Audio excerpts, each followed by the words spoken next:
Okay, let's move on to section 4 and look at why incentives sometimes backfire. Lay people have a lot of faith in the power of incentives. Go back to your response to the opening exercise for this lecture. Most likely you propose some incentive, negative or positive, to change employee behavior. Incentives do motivate, but incentives that people in an organization use often backfire and do not produce the intended change. In the following slides, we will explore 5 general reasons why incentives may backfire. First reason is that the value of an incentive is relative. For example, which job would you rather have? One where you make $60,000 when coworkers make $50,000, or you make $70,000 when your coworkers make $80,000. When I ask this question to my undergraduates, it's a little split, and some will say, oh no, they'd rather have $70,000 because it's higher. But then when we probe, and then they really admit, the majority end up saying they would rather take $60,000 when their coworkers make $50,000. Many people like to be the bigger fish in the pond. Some will argue that, $70,000 will make me want to work harder to reach the level of $80,000 of my coworkers. That may be true, but go back to expectancy value theory for a second.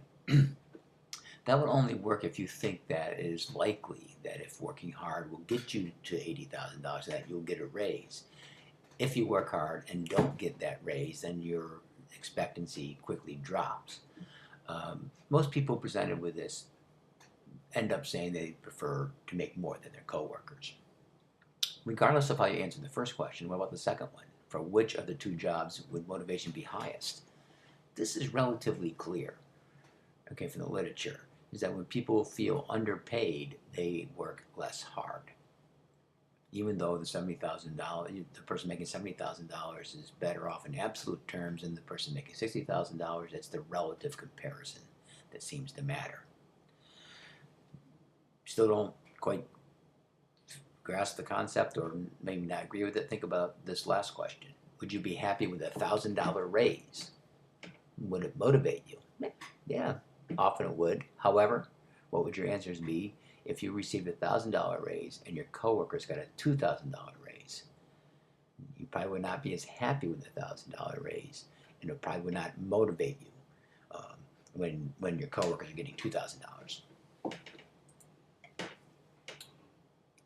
What this is showing is that we are social beings, okay? We compare ourselves and our outcomes to others. If we receive less than what others get, or than what we think is fair, we are upset with our outcomes. Those who do the motivating, those in charge of motivating others, managers, teachers, parents, often focus on the absolute level of an incentive, or its presence versus absence, rather than the relative amount of the incentive. Okay? But the bottom line is, you may think an incentive is fair and will motivate others, but it actually isn't experienced that way. Mainly because of this comparative process. We get something, we want to look and see where do we stand relative to others. So it's not just the absolute level of an incentive, but the relative that matters.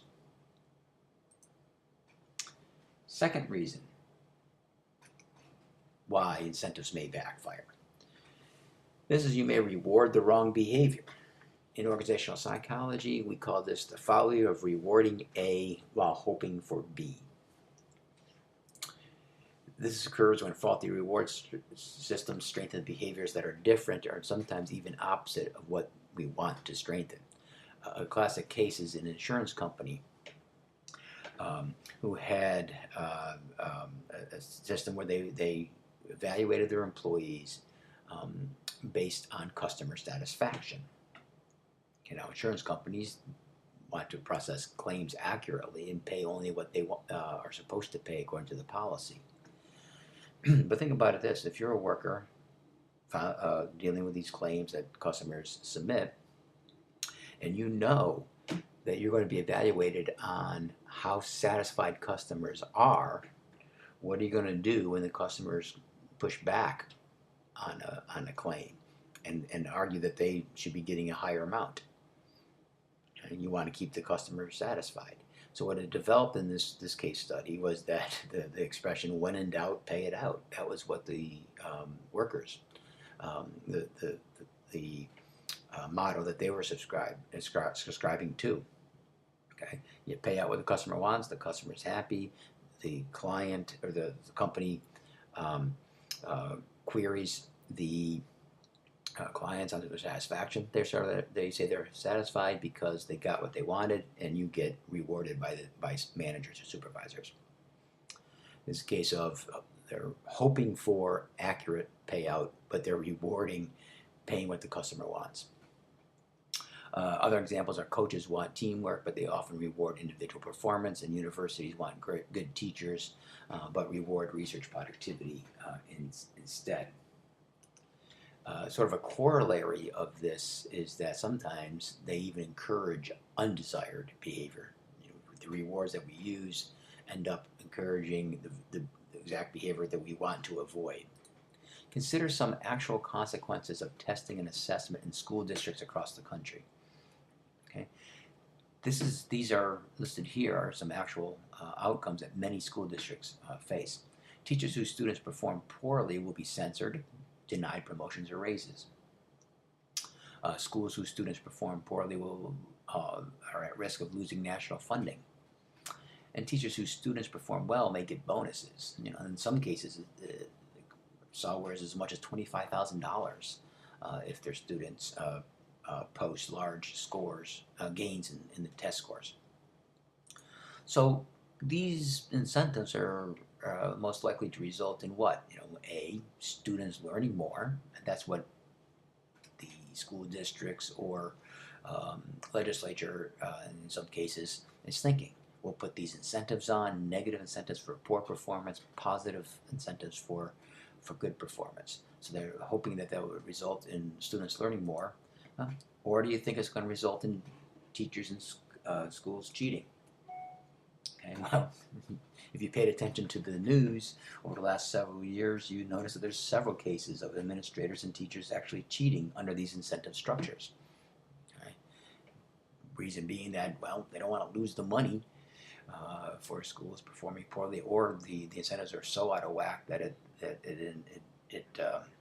creates this incredible pressure to cheat.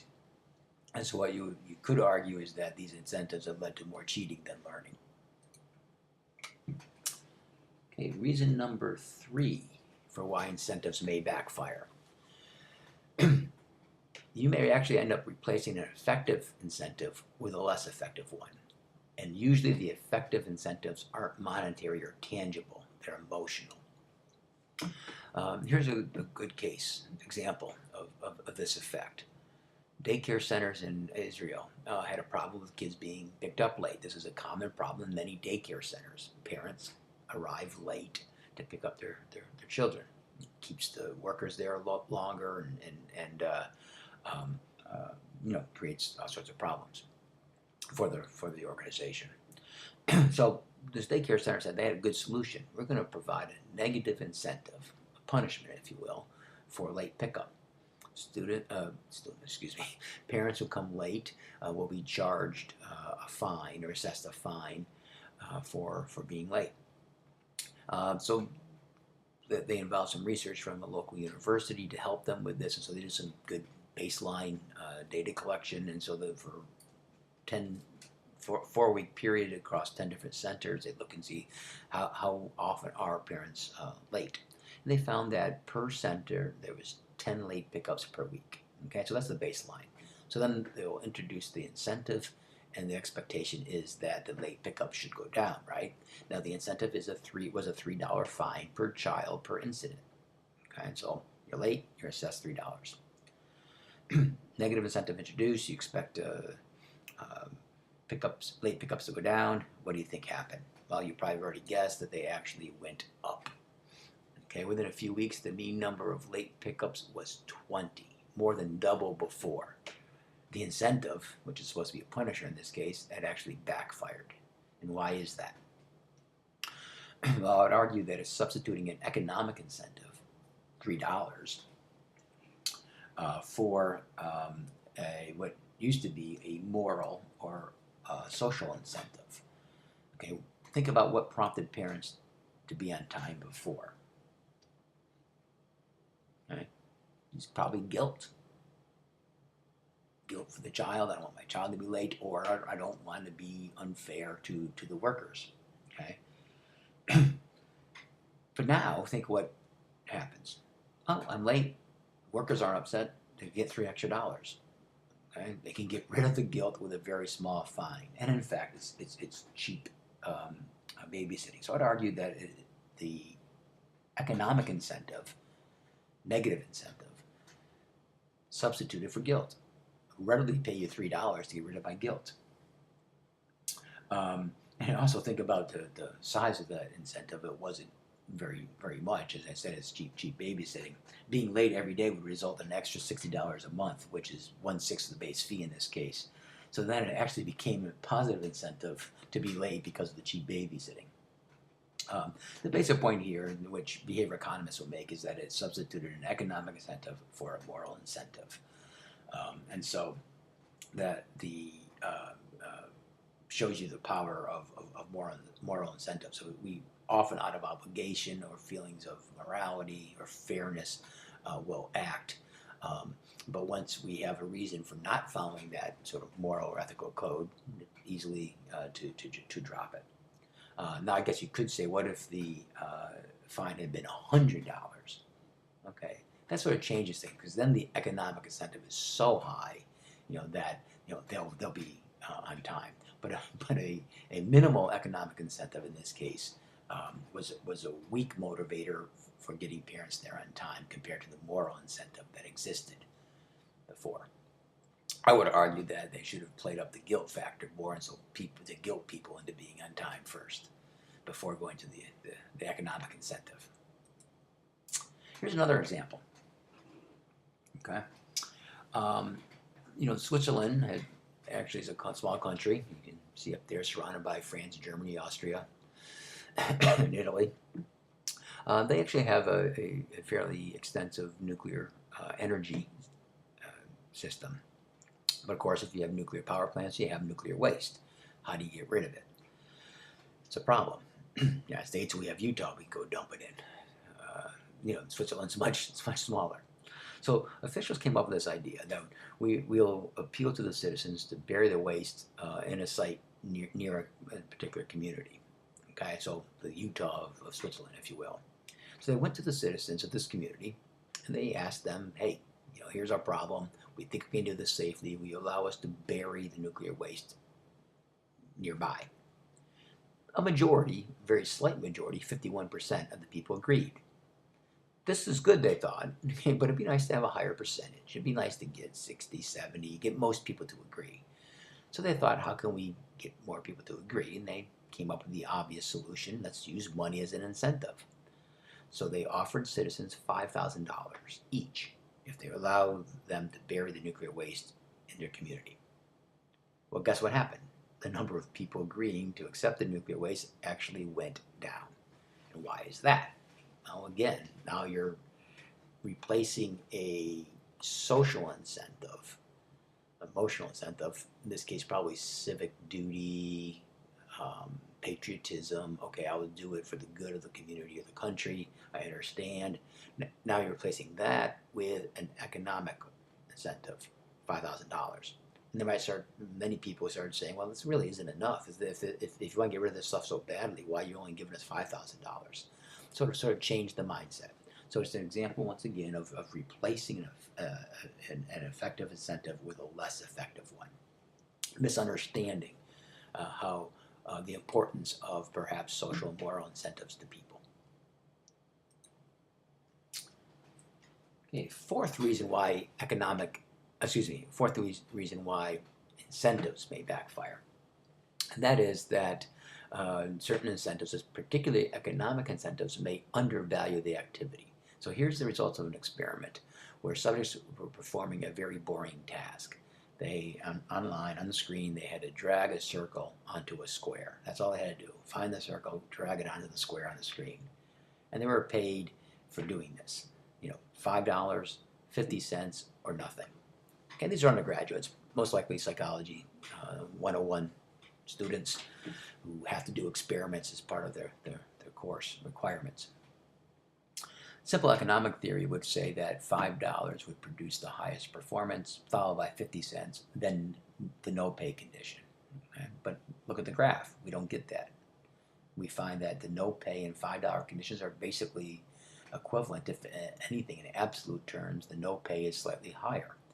50-cent condition performed the lowest. What is graphed here, by the way, is the number of circles they actually dragged onto the square. So it's a performance measure. So students were performing as well in the no pay condition as in the $5 condition.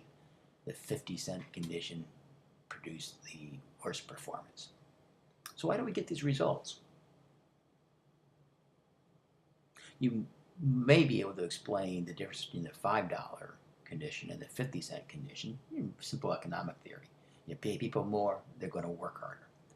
But how do you explain the no pay condition? Okay, it's not that easy. What's going on here again is the feelings of obligation, the social incentive or moral incentive. These are students probably met by experimental. They say, okay, well, I feel obligated to work hard, or to work at a certain level. And this is probably the level which they feel obligated to work at, 160, a level of 160 in this case. Introducing $5 doesn't make them work any harder. It probably says, in practicality, it switches their mindset from one of obligation to working for $5, and this is how hard I work. When you give somebody 50 cents, again, it switches the mindset to an economic one. But it then says, well, gosh, why are you giving me 50 cents? That's minimal. It undervalues the activity, and so they do the task, but they do not work very hard. Okay, so some incentives, particularly economic incentives, undervalue the value of the activity. Okay, the first four causes of unintended consequences, if you will, of rewards demonstrate that incentives are powerful motivators, but show that there are many different types of incentives that need to be considered, and that will respond to these different types of incentives. And sometimes what we think are the obvious or strongest incentives are not. This final point demonstrates that extrinsic rewards may sometimes undermine intrinsic motivation to do a task. Okay, and there was a landmark study done by Ed Deasy, a psychologist at the University of Rochester. He did this when he was a graduate student at Carnegie Mellon. Deasy demonstrated that introducing an external reward, extrinsic reward, causes a cognitive reevaluation of intrinsically motivated behavior. And let me describe the study and then show you the results. He had subjects work on puzzles on three different trials under two different experimental conditions. Okay, one group, we'll call them the experimental group, was given a reward for each puzzle solved on the second trial. So they first trial, everyone just worked on the puzzles. Second trial, the experimental group was given a reward, $1, for each puzzle that they solved. And then on trial 3, they did not get any reward. The control group got no reward on all 3 trials. On each trial, they just solved as many puzzles as they could. So once again, you have a control group, worked on the puzzles on 3 trials, no reward. The experimental group, on trial 1, no reward. Trial 2, $1 per puzzle solved. Trial 3, no reward. Here's the results of the experiment, okay? And what we're looking at here is the amount of time that was spent on the puzzles, which is a measure of engagement. So think of higher numbers as more engaged, higher performance. So here's the results. Time 1, very little difference. Experimental, a little bit higher, but in terms of statistical significance, no statistically significant difference between the two groups. Okay. Time 2, the experimental group shoots up. They went from 248 to 313, a large increase, whereas the control group stayed pretty much the same. Okay. This difference between the experimental and control group was statistically significant in time 2, showing that when you provide the economic incentive, that people worked harder and solved more puzzles or spent more time on the puzzles. To DC, the critical condition was time 3. What happened when you no longer paid people? Okay? And how long did they spend on the puzzle? Well, this is sort of curious. If you look at trial 3, the control group, if anything, actually went up, over time. So from 213, 205 up to 241. So if anything, there's a little bit of a trend to increase time spent on the puzzle. The experimental group dropped precipitously from time 2 to time 3. This is a statistically significant drop. And compared to time 1, there was a statistically significant difference for the experimental group. Further, the difference between the control group and the experimental group at time 3 was also statistically significant. So it shows that after being paid, people in the experimental group no longer spend as much time on the task, and DC interpreted this as being no longer interested in doing it. The puzzle, I should have said, was intrinsically interesting. People were sort of interested in it, and DC argued that the intrinsic interest that is showed at time 1 is decreased as a function of giving the reward at time 2. There's been several studies, many studies have been done since then, showing a similar effect. I should mention that there are some conditions to this undermining of intrinsic motivation. It happens primarily when people are promised a reward ahead of time. They know they're going to get a reward, and that it's contingent on performance. Okay, those are the exact conditions that DC had. If you give people money after the fact, sort of as a surprise, it seems to not decrease intrinsic motivation.